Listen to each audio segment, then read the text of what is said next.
Mission Impossible, it's back, and this is Mission Impossible Week on CBS Mornings. The new installment of the movie series is Mission Impossible Dead Reckoning Part 1, and it is already getting rave reviews. We're talking to its star performers for our Mission Impossible Week here at CBS Mornings, and we are kicking off the week with fan favorite Rebecca Ferguson playing former British MI6 agent Ilsa Faust for the third time in the series. In this clip, Tom Cruise, as Ethan Hunt, finds Ilsa hiding in the desert while on the run.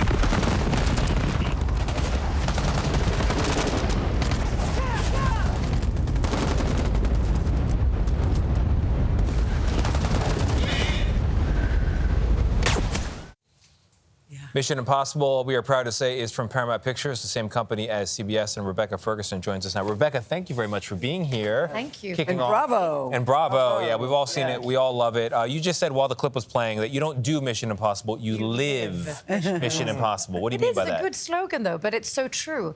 Because you asked me, do you train a lot of weapons? And I think, God, I lived it. We woke up, you train, you eat well, you do weapons training, because you have to be ready for something that you don't really know what it is yet. Yeah. So fight, shoot, and look good doing it. You know, something else you've also said is that this is Mission Impossible on crack. Yeah. That's a strong I'm description. so happy you brought. What time is it? Bright and early. Let's get right to it. 8:36. Listen, we saw the movie, and from the very jump, it grabs your heart and it holds on to it. And doesn't stop. It doesn't stop. So why did you describe this movie like that, and how is it different from the others? I think the crack thing sells itself, but I'm going to move away from it. I think when we promote mission films, we know what to expect. With writers and Tom Cruise, I know it's going to be incredible, it's going to be intense, it's going to be action-packed. But I think this one, emotionally, action-wise, goes beyond. I didn't know what to expect because I didn't really know the movie until I saw it. Yeah. So I think one of the best compliments that Chris told me he got was, I bought a seat, but I only used half of it.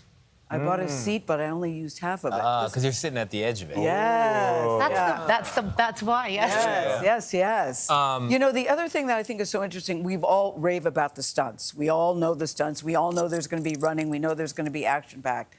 But I think people don't understand that Tom, in addition to stunts, really focuses on characters, doesn't he? I think something that I love and something that we don't, it's not about talking about. We know he does the stunts. But to be on set and have this scene that is explosive and dynamic and have Tom at a moment go, but wait a moment, can you explain the character reasoning for this? Will he stop the shooting? Stop, or there's a moment, something needs to be figured out. It's not just, we'll get it done.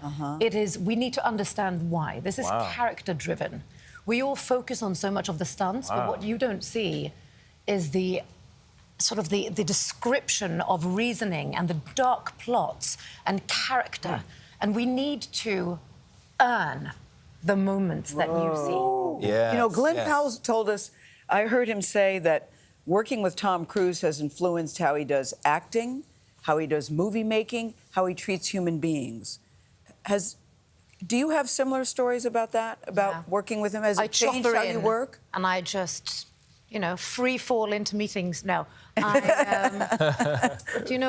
I do. I'm a part of a production that I'm doing right now called Silo, a TV show. On Apple, yeah. And I'm so aware of how Tom would run a set. And it's not him as a boss. I guess that's the word. It's the collaboration. Tom brings the best every single day. And he expects the best. And not in a hard whipping kind of way, just in a, you have been given a platter Yeah. of training, of knowledge. So give it when it's given. And I know that I expect the same on a show that I produce. I want the best. And so, you know, it's not just the stunts, it's not just the action, it's not just the story, it's actually the emotion that you guys are able to create on screen. You bring together a collection of some of the best actors in the world, and you're following the script, you're hitting your marks, but is there room to kind of improvise at times? I mean, yeah, we have Simon Pegg on set, so... Okay. We're talking about this today, actually, yeah. You are? Yeah. I mean... You should ask Simon. I think we did an interview. Oh, this is good. I can't do the quotes. You have to ask him. Okay. But he's supposed to talk about Milana, about the White Widow. And he says something about to drop of a pin hat of an orgasm. He whips out like little quick beats like that, which are just constantly in movies. They're not scripted. It's just him. It's so great to see you and your characters together, because there's always a will they or won't they dynamic to your relationship, and that continues in this movie. Yeah. And I think... Why is that important? And I'm sitting there going, go ahead, go ahead. Maybe that's why. I guess it's sort of the... Is it the Heathcliff thing? The kind of the... What keeps them apart, that is what I find attractive and interesting. We never... Tom and I and McHugh, we never talk about them as an item. But I guess when we watch the film, they're so similar. They fight the same cause, and yet, you know, you have Ilsa constantly saying, but why? Yeah. Why are we doing this? We could run away.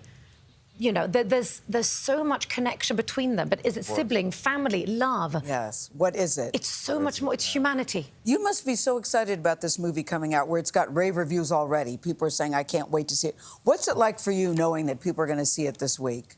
What are you thinking? I mean, it's...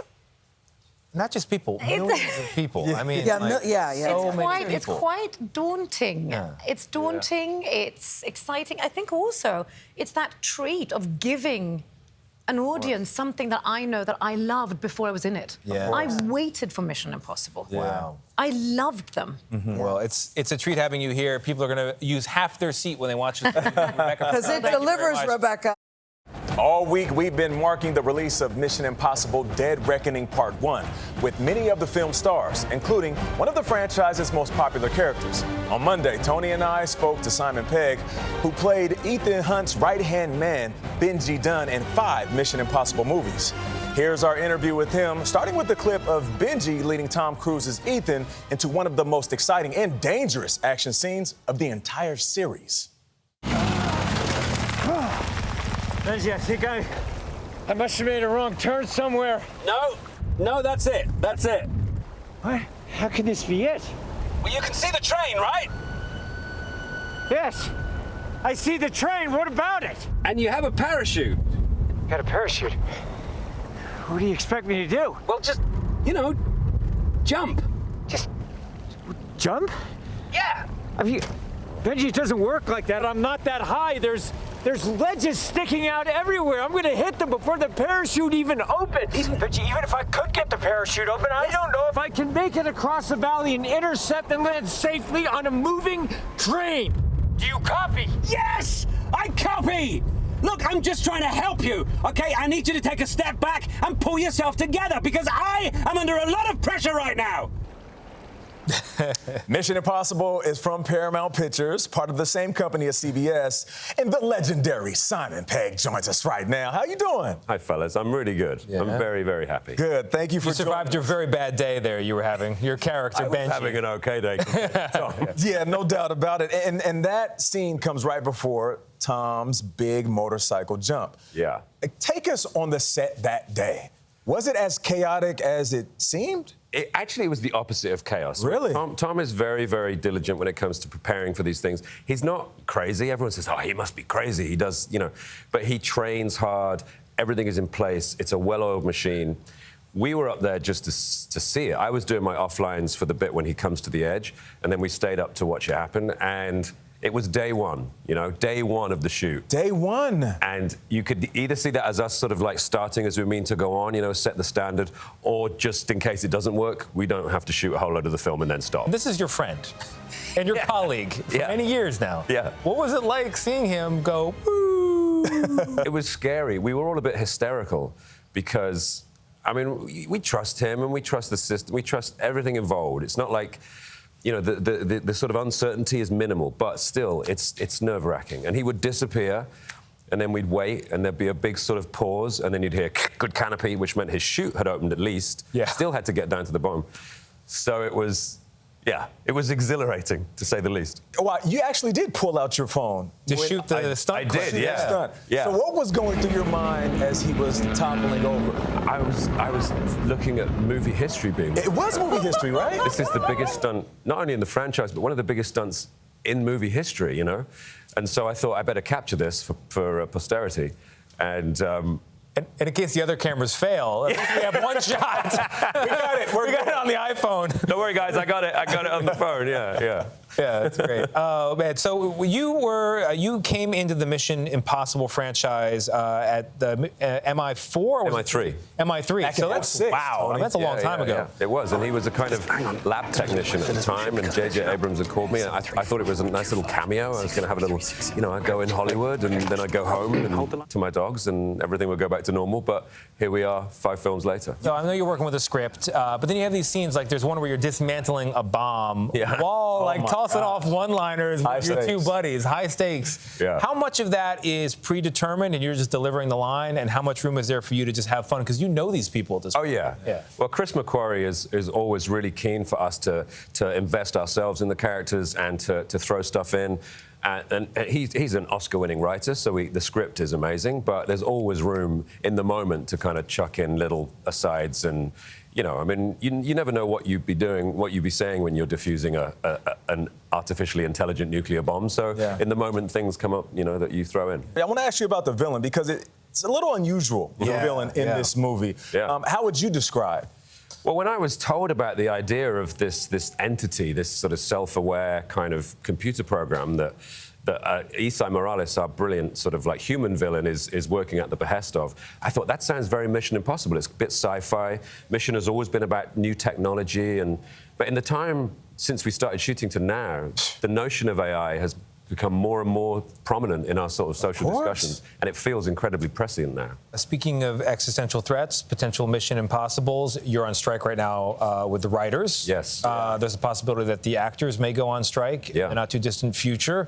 These things need to be worked out, or there is no more Hollywood, there is no more entertainment. So Exactly. what are your thoughts in general on the strikes? Well, things need to be fair, you know, things need to be equitable, and the infrastructure needs to be adapted to accommodate the new ways we watch film and TV, streaming. And, you know, the tech companies need to understand that for things to continue, everyone needs to be treated fairly. And as soon as that gets sorted out, and it will do, hopefully, things will be okay. But we can't face another content drought next year. You know, we've only just got back on our feet, where everyone's only just back in the cinema. If everyone's next year is ready to go and there's nothing to watch, that's going to be a terrible thing. So we need to just talk sensibly and get it all sorted out. I'm curious to get your opinion on movie making, film making, and also artificial intelligence, you know, when we keep it in the back of our mind what's going on with the writers. The only thing AI can do is create mediocrity, because all it can do is aggregate what's out there. So, yes, it can write a script, but it'll be rubbish. Do you know what I mean? AI has had no childhood trauma. AI's never had a boyfriend or a girlfriend, never had heartbroken. You're spot on. It's never been through anything that would give it the impetus to create art. When it has its own personality and its own experiences, it can write a film about what it's like to have no body. But at the moment, it can't do that. And so to rely on it would be to just make everything mediocre, and we have to fight mediocrity in order to create great art. I know that sounds lofty. No. That might be one of the best answers I've ever heard. Yeah, when it comes to the idea of AI. Hey, Simon Pegg, we appreciate you joining us. Pleasure, guys. You're one Thank of the you. most versatile talents in the great to have you. business. Thank you so And much. good luck moving forward. Lovely to be here. Thank you. Mission Impossible Dead Reckoning Part 1 is in theaters now. Go see it. One of the summer's most anticipated movies. Have you seen it? Mission Impossible Dead Reckoning Part 1. It's in theaters now. And all week, we've been talking with the movie stars for our Mission Impossible week. The movie is from Paramount Pictures, part of the same company as CBS. Go us. We sat down with actor Pom Klementieff here in the studio just yesterday. She joins the franchise as a ruthless and deadly Paris. She is tough. In this clip from the movie, Paris corners Tom Cruise's character, Ethan, in a narrow alleyway in Venice, Italy. Here's a look.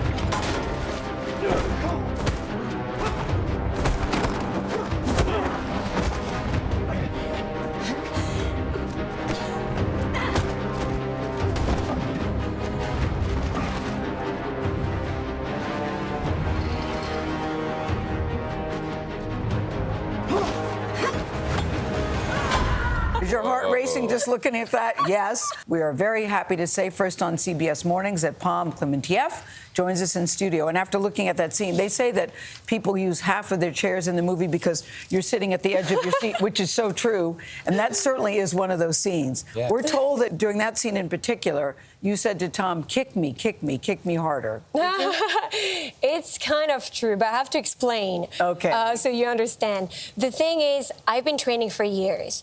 And so I know my distances, and I know that if I squeeze my abs, I can take a hit. So that's what you do when you fight, you know? Yes. And Tom is so trained and so skilled and so good at action that he could actually do it if he wanted to.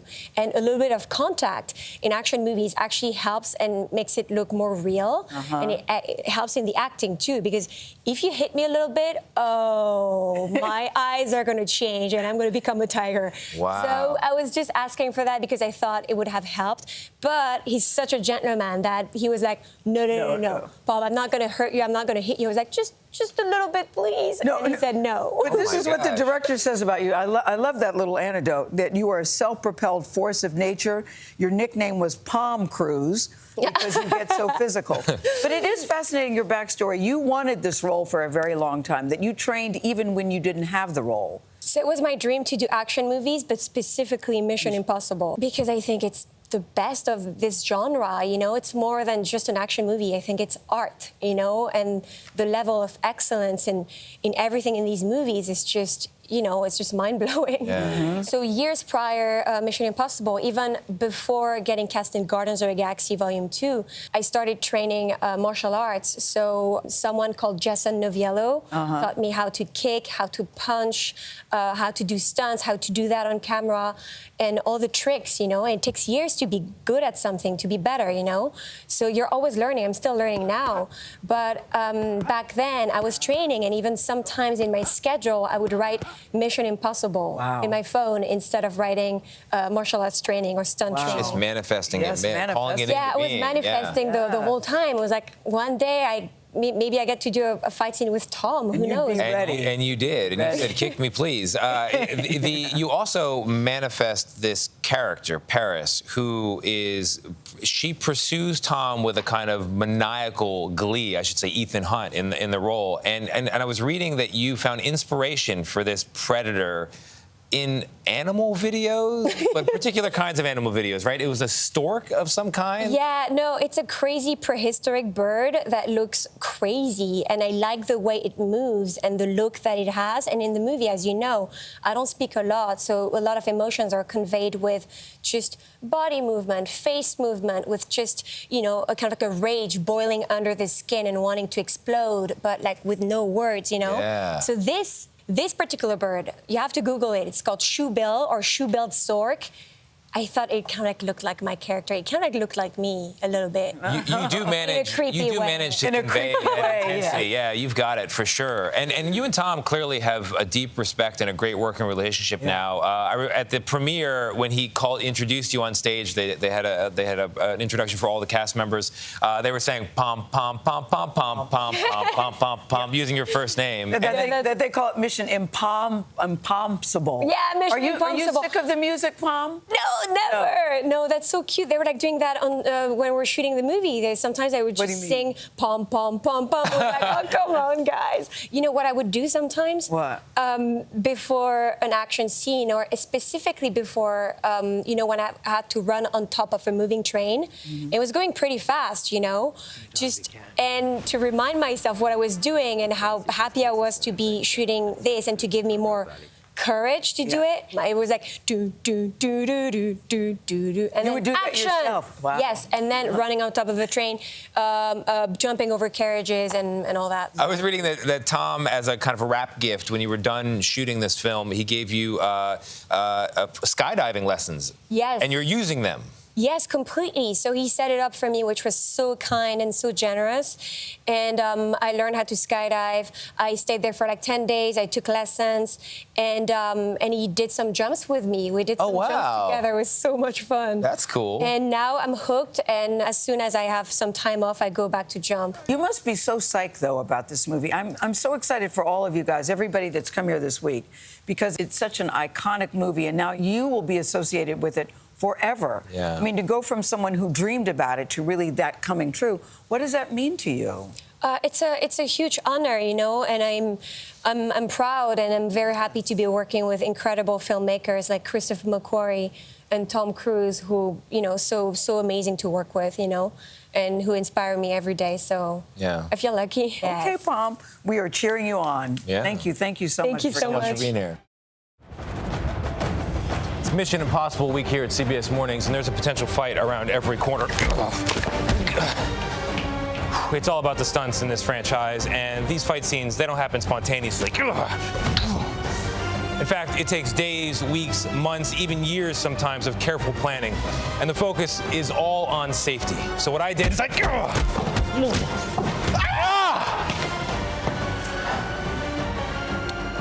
caught up with the film's director and visited a stunt training center to see if I could hang with the professionals. If you know anything about Mission Impossible, you know this. The stunts in every new movie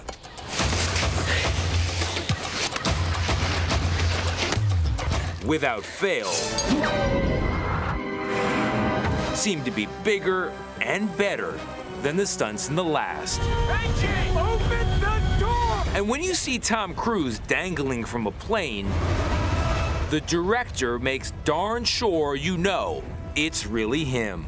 The challenge normally when you're shooting an action movie is you're always trying to hide the fact that it's a stuntman and not the actor. In Mission Impossible, it's the opposite. You're trying to show that it is Tom and not a stuntman. Christopher McQuarrie has now directed 3 Mission Impossible films, part of a 15-year-plus collaboration and friendship with Cruise. I like to describe it as one long conversation about movies that's occasionally interrupted by production. It began ahead of their 2008 thriller Valkyrie, when both were at a professional crossroads. And McQuarrie in particular was thinking of leaving Hollywood. The only reason I was thinking about leaving the film business is I didn't really have a creative partner. I didn't have a creative net. And that was our very first meeting, was talking about the kind of movies we wanted to make, why we make movies. And Tom was somebody who was very straightforward about, I make mass entertainment. In the relationship, when it comes to the story and the stunts, who pushes whom? We're pushing each other. I think we're pushing each other. We're challenging one another. When you work with Tom, you find yourself doing things you didn't think you were capable of doing. Where other actors would happily allow a trained stunt double to step in, Cruise, who's also a producer of the series, does the stunts himself. And that's even after breaking an ankle on a leap between buildings during the filming of MI6. To get a sense of just how demanding these stunts can be, Hey, how are you?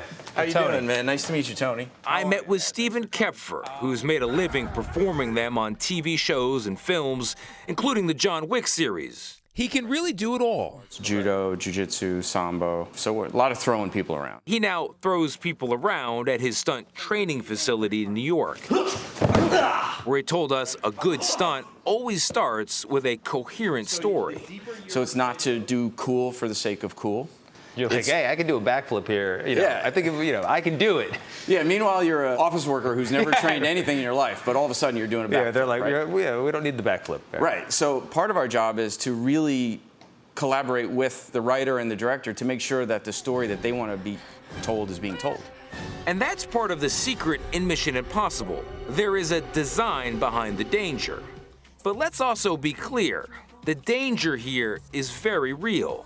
And when it comes to Tom Cruise, so is the talent behind it. I have massive respect. I know how hard it is to do the things that he does. You know, it's just overall better if the actor can do it. But how hard is it really? I mean, could I do it? Hey, today, we actually choreographed a fight for you. Yeah? So we're gonna warm you up, Okay. get you nice and loose, Okay. and teach you to do a fight scene. It took about 2 hours to prepare for my little scene, learning the fake falls, the punches, Nice. And the knife tricks. Hey! Which does make you understand how hard this really is, and that it took thousands of hours of planning and training to pull off a movie like the latest Mission Impossible. Look at all the marketing that went into Tom Cruise's motorcycle stunt and parachuting, and like that's a big part of what sells the film now, is that it is Tom Cruise doing it, and we can do bigger, better, and on and on and on and on. Because that motorcycle stunt scene alone has drawn so much attention ahead of the release of Dead Reckoning Part 1, we asked Macquarie to explain it to us. This is Tom. He's on a ramp, and we've replaced the ramp with with CG landscape. That's the only digital element in the shot. But at this point, that's real air, real Tom Cruise, real motorcycle. That's real Tom Cruise, real motorcycle, real clouds. Now this is taken from, as a separate take, where it's Tom and a cameraman, and Tom doing actual dialogue in freefall. Where's your heart and mind at that point? It's very much an out-of-body experience. It's life and death stakes, and it's very, very real. You're what we call in present time. As for my more minor stunt, the acting perhaps could have used some work. Oh, crying out loud, I'm too old for this. But it felt like I actually picked up on the choreography pretty quickly. So look, Paramount, if you're ever looking for some cross-promotion, I am available for Mission Impossible Dead Reckoning Part 2, and for whatever Tom Cruise and Chris Macquarie can come up with next.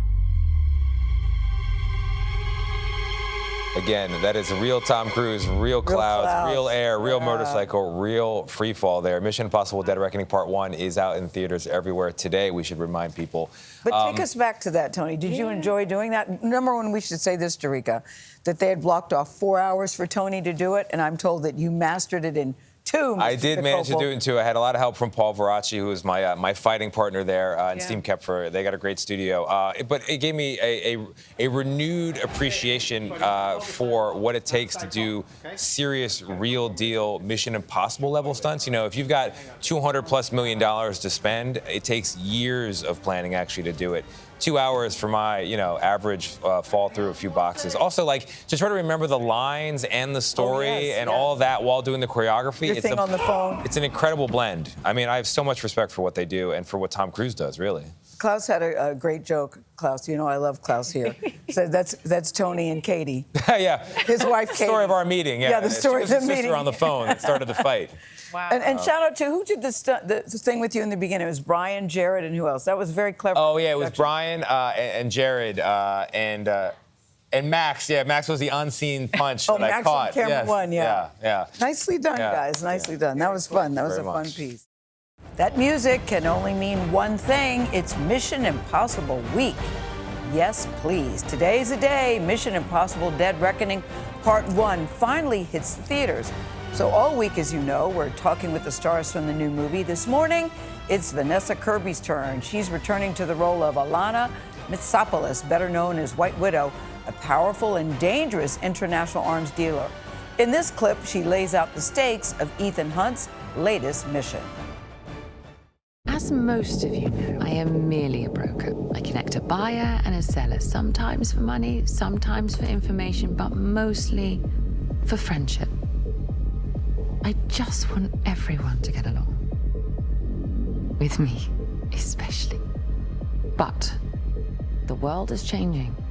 Truth is vanishing. War is coming. And the key to world domination is, of all things, a key. One that any government in the world would pay a king's ransom to take possession of. And some of my dearest friends, in this case, every major nuclear power and a handful of minor ones, have asked me to deliver this key. That is such a good scene. Such a good scene. Wasn't it, Tony? Mission Impossible, as you know by now, is from Paramount Pictures. We're very excited about that because it's part of the same company as CBS. Vanessa Kirby, welcome, welcome, welcome. We are so excited to have you That here. scene is probably the center of the movie. I mean, that pulls it all together, and you carry it off so well. I mean, this is the thing. This movie has certainly lived up to the hype and all the press. I just want to open with this. Yesterday, 24 hours on Tuesday, Tom and your director, Chris, visited movie theaters in Toronto, D.C., Atlanta, and Miami. And one day, They went from city to city just to say thank you to the audiences. They posted a thing saying, see this movie in any movies, we thank you for coming. Then they just kicked back with some popcorn and some soda just to say thank you to everybody. Yeah. Vanessa, you too have been making the rounds, but today is a day. And I'm wondering how you're feeling because it really does live up to the hype. Yeah. You ready for it? Yeah, it's always a different experience, you know, when something... I mean, we shot this in the height of COVID, and we were a little bubble, and it was over many years, and we were, in that scene you referenced, there was all the characters, the key characters. It's very rare in these mission films to have everybody together.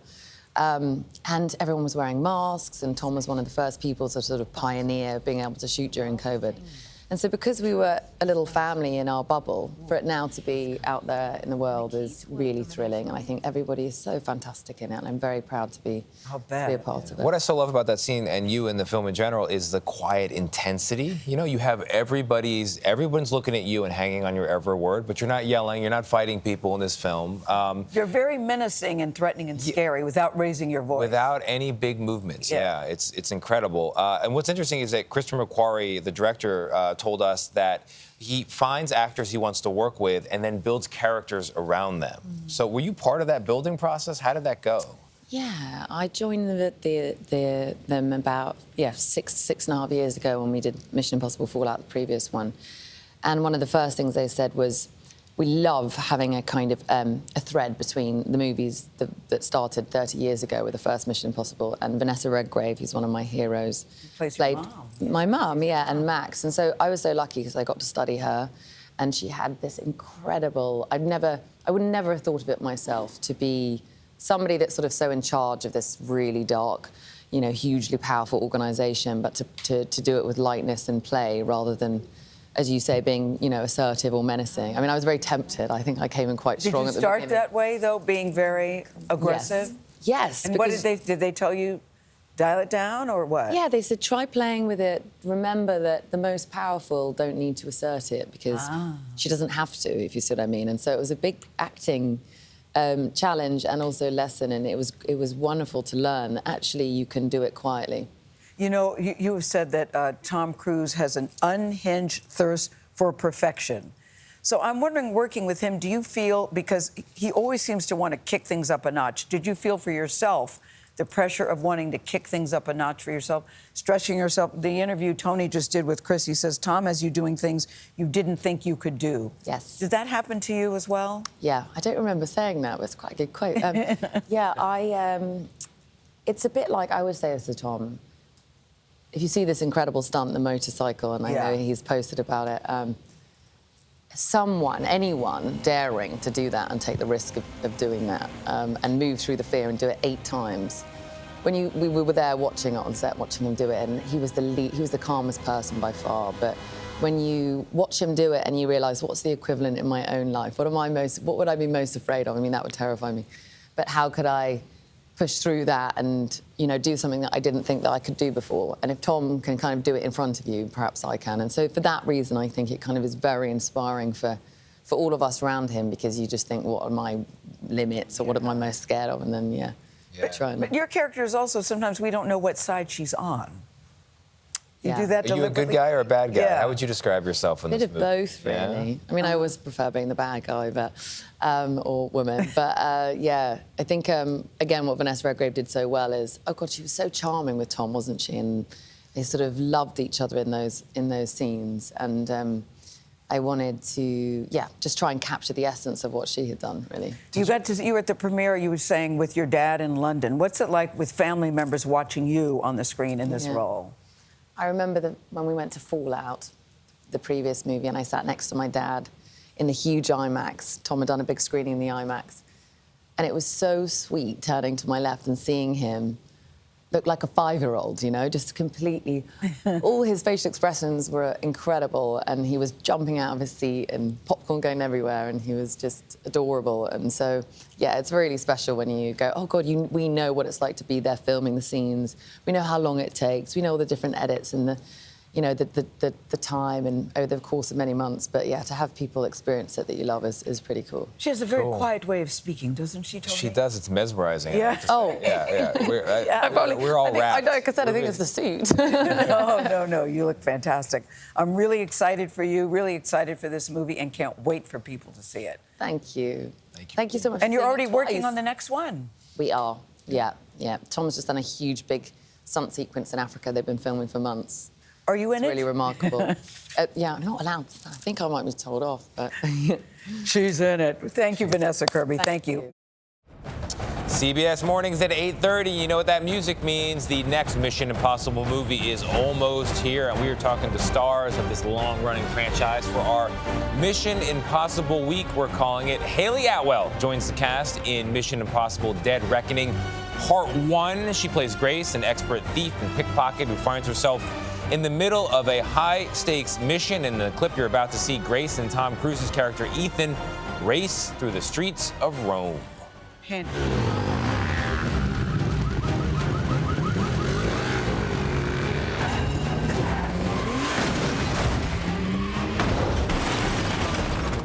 parks like that?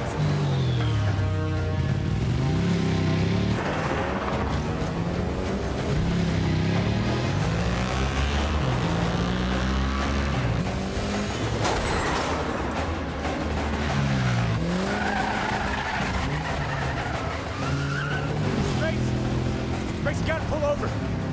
Grace, pull over. Listen, I'm trying to help you. Grace was looking out for Grace. Oh, Grace was looking out for Grace. Mission Impossible, we are proud to say, is part of Paramount Pictures, which is the same company as CBS. And first on CBS Mornings, we are very happy to welcome Hayley Atwell here. Hayley, thank you very much for being thanks here. for having me. So you were just saying as we were watching that clip that some of those lines were in the moment. They were improvised. Yeah, we knew choreography-wise what the car was going to be doing and what the dynamic of the relationship, the characters would be. But there was so many opportunities where they would say, just try stuff. So sometimes when I was handcuffed to Tom, though, I'd have to work out when he spoke to me whether he was telling Hayley, slow down, or take a left, or if it was Ethan speaking to Grace, in which case I didn't have to slow down. I could take a right instead, you know. So it was exciting, and I think that's probably why it feels so exhilarating watching it, because you're in the moment. Alive, yeah. How much preparation went into learning how to drive? And the scene we didn't see, which is just after the one where that accident happens, you guys are handcuffed to a steering wheel, and you're like, kind of taking turns driving the vehicle. Or handcuffed to each other. Yeah, handcuffed to each other and having to drive the vehicle. Yeah. Isn't it? I mean, it was so endearing and funny to think that of all things, Ethan Hunt is undermined by a Fiat 500. But when I saw that was the little yellow car, yeah, that you pick up. Exactly, and it had a mind of its own. So the steering wheel was so sensitive. So there's a moment where he turns the steering wheel and the car just crashed immediately. And we're like, oh, okay, I guess. Okay. Oh, can we keep that in? For clarification, those who don't know, Tom is actually driving, right? Yes. So there's an assumption that when you see stunts and you see car chases, you're on the back of a trailer or something. You're being towed. Oh no, and I'm drifting too. I mean, in answer to your question, I trained for 5 months with an incredible team led by Wade Eastwood to make sure that I knew how to drift competently. But then you learn how to do that on a racetrack in the UK. But then when you get out to a location like Rome, all these other moving obstacles, and so it elevates the stakes even more. Wow! So I had to practice a lot. You know, Hayley, the premiere, as you know, was last night, and you had one of the prettiest dresses in the room. I'll just say that about you. But what was so endearing to me is when Chris, the director, and Tom came out. One of the best introductions. When you say, Tony, they said, we don't call her Hayley, we call her Hail Yeah, that she's that good. What she does, this is Tom speaking, is extraordinary and terrifying, impressive in every single way. And Chris reached out to Tom and said, we have to find her, we have to get her. That's the person we want. At the time, they weren't even quite sure, you said, what the character was. Are you not afraid when you're doing those things? And if you're not afraid, are family members afraid for you? Yeah, I mean, I was scared watching it. I know it's a movie, and I was scared. Yes. When I did it, we thought, well, let's have Grace be afraid. that's human, that's real. If she'd been slick and cool, and the stakes wouldn't have been as high for her, so the audience would have been like, oh, she finds this easy. So we just kept using all of that. You know, both my parents have seen the movie. My dad was at the premiere last night. My best friend, my cousins, and they were just like, how do you do that? I was like, I don't know. It was, you just do. Yeah, you display so many layers of your talent in this film, not just with the stunts, but your acting as well. You know, you're described as a master pickpocket.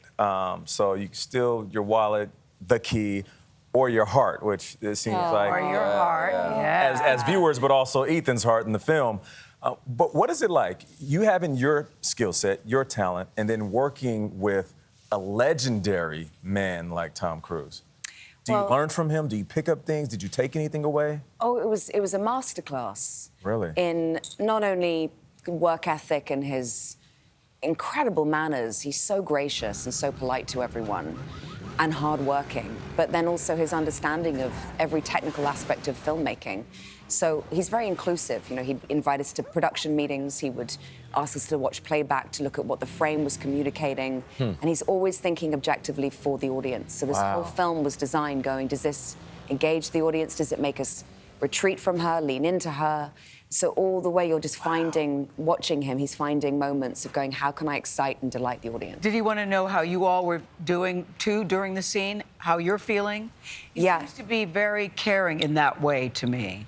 Yeah, he's very attentive. He also can kind of read people. So there's one part of the film where there's a train carriage sequence that goes from horizontal to vertical in seconds. And I'm hanging from it. And I think it was like our 5th take, and we're waiting for the train to reset so we could do it again.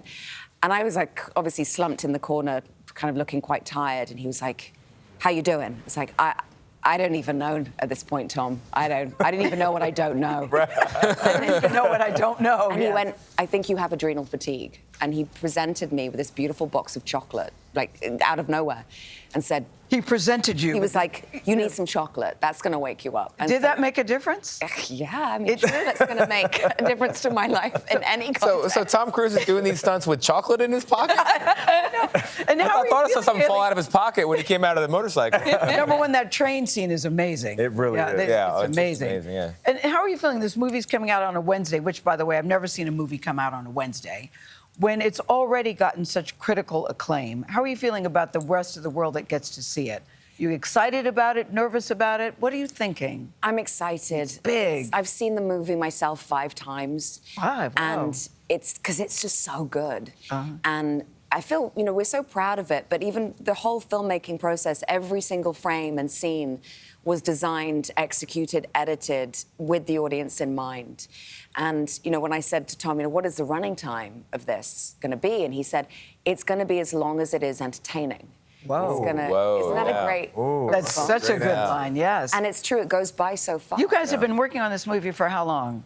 I came on 4 years ago. 4 years ago? Yeah. You've been She learned martial arts, how to pickpocket, how to drift. Yeah, don't run a car to this lady. Watch out. You got a lot of skills going forward, and we got a part 2 coming next summer. Can't wait for that. You guys are filming that right now, right? We are, yeah. We're about 30% in. We've got a long way to go. And Simon Pegg... This press tour is the kind of, this is your rest period, right? And Simon Pegg said part 2 is going to make this first one look like elementary school. Oh, yeah, this is a setup for the second one. This is like an introduction of what is going to come next. I can't wait. Yeah. Hayley Atwell, thank you very much. And you like action movies, Hayley, but you do so much more than action movies. Yeah, I'm classically trained, so I did a lot of theatre. I still do. A lot of period dramas, adaptations of books, independent movies, limited series, and then I kind of find myself in a franchise. I'm like, okay. She does it all. Yeah.